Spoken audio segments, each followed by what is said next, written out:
Howdy everyone, I'm back again today to discuss how you can get the most out of your 300 Blkout. Let's start with ammo selection first. 300 Blkout has to be one of the most diverse options for its frame size being intermediate AR-15, and its diet and performance are directly tied to how you have your AR-15 configured.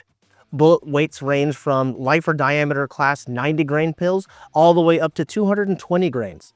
With these different weights, you'll have a wide spectrum of velocity, ranging from 2,500 feet per second to as low as 900 feet per second. There are two major categories of 300 Blkout ammo, supersonic and subsonic. The supersonics are faster than the speed of sound, which is around 1125 feet per second. Subsonic is going to be slower than that. Why does this matter? For suppression, subsonic will always be more quiet than supersonics because of the nature of a supersonic round. Supers will break the sound barrier and generate noise the entire time in flight. Why is the selection between different types of ammunition, sub and supersonic, important? Simply put, the main thing is operating pressure. A semi-auto will need enough pressure for it to reliably cycle with the dwell time available to it. Most supersonics are operating around 50 to 55,000 psi, very similar pressures to 223. Subsonic are drastically lower, around 23 to 25,000 psi. That's half or less the pressure of a supersonic round and even less pressure than standard 9mm parabellum. So how do you get a gun to reliably cycle with both types of ammunition? This is kind of where 300 Blkout is a fickle mistress. Because of the huge gap in pressures, do we set up for supers without a suppressor, subsonic with a suppressor? If I tune it for a suppressor on supers and then switch to subsonic later on, is there going to be more or less wear and tear on a gun? If I tune it for just subsonic and then switch over to supers, what's going to happen? In front of me, I've got a few different setups. I've got a PDW setup with a 5.5-inch barrel, a short barrel with 10.5 inches, and a 16-inch rifle barrel. Each of these does a certain job better than the other.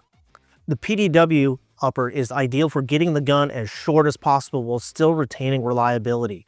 The muzzle booster helps tame a lot of that concussion of supers by pushing a lot of the blast forward.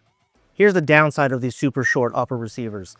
Typically, really short barrels like this, you're going to see a huge loss of velocity compared to 16-inch with supers, around 400 to 800 feet per second slower, and with subsonics, 100 to 200 feet per second slower. On the note of 16-inch barrel setups, let's talk about that. These longer barreled upper receivers are best suited for running supersonic ammunition where you're going to get maximum velocity, which is ideal for hunting application where speed matters for reliable expansion for an ethical shot. Here's the downside to running these longer barrels. Your subsonic velocity will be lower because they are designed to run out of shorter barrels and the bullet will start to drag. You'll see an average of 50 to 150 feet per second slower compared to 10.5-inch barrels. In the middle between these two extremes, we have a 10.5-inch barrel. This is what we call the Goldilocks length for 300 Blkout. Short enough to get decent but still slower velocity with supersonics, but long enough to get a full burn with subsonics to maximize velocity and minimize flash and noise when you're using a suppressor. The downside with all jack of trades, it is a master of none. It is a compromise between the minimum and the maximum. Whichever length of barrel you decide, let's go over some tuning. On all of these setups, none of them are running an adjustable gas block. Why not? For subsonics, we need every ounce of gas to cycle the gun.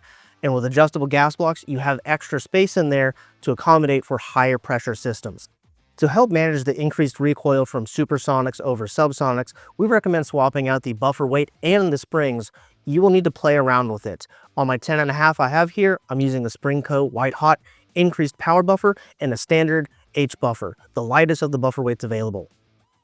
I found that this setup on a 10.5-inch barrel has been the most reliable with subs across every manufacturer I've tried, from Hornady, SIG, Winchester, and many more. When I start to run supers, I'll just swap over to an H3 buffer. This will help slow down the bolt velocity and prevents the bolt from bottoming out inside of the buffer tube. For other setups, you'll have to play around with springs and buffer weights to get your gun running as reliably as possible.